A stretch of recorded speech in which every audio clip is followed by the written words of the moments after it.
ceremonial speech I picked up. It's a eulogy. It's a eulogy I had a chance to do 2 years ago, but I didn't. I was too much of a coward, and so was pretty much everybody at the funeral.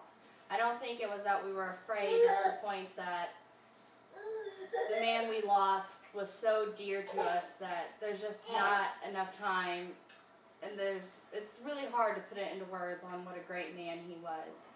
It was Joed Pierce. He wasn't related to me by blood at all, but he was like a father to me. He meant everything. He was such a strong, kind-hearted man. He was there since the time I was born throughout my life, and he was there in so many memories I have of growing up. He taught me how to fish, how to ride four-wheelers. He took me on my first hunting trip, my first and last.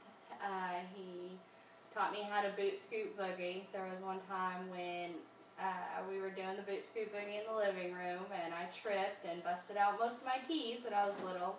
And we always used to look back on it and laugh. And for some of the hardest times, he was always there, though. And an important lesson he really taught me in life was with riding horses. When you get down, you got to get back up, and no matter how hard you fall, you got to do it again to get anywhere.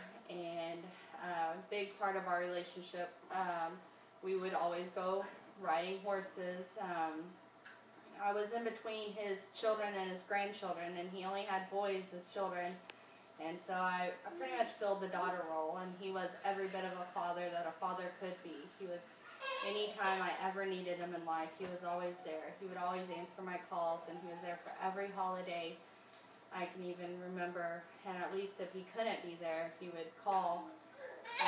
He was a man that he fought so hard for so long. He had cancer, and he only had about a 5% chance to make it, and he pulled through, and it gave us the last 5 years of life with him.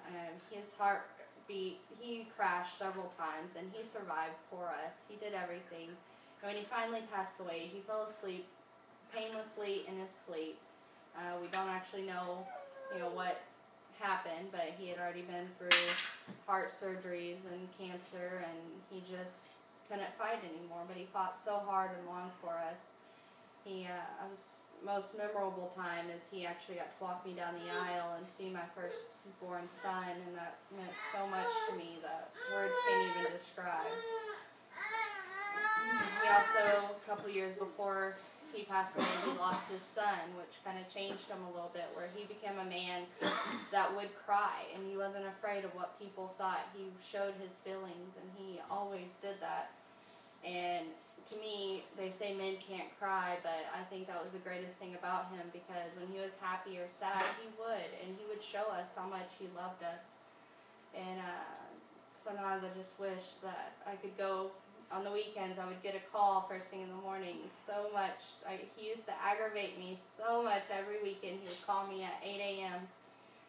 And I used to get so burned up at God what I would do to have one of those days again.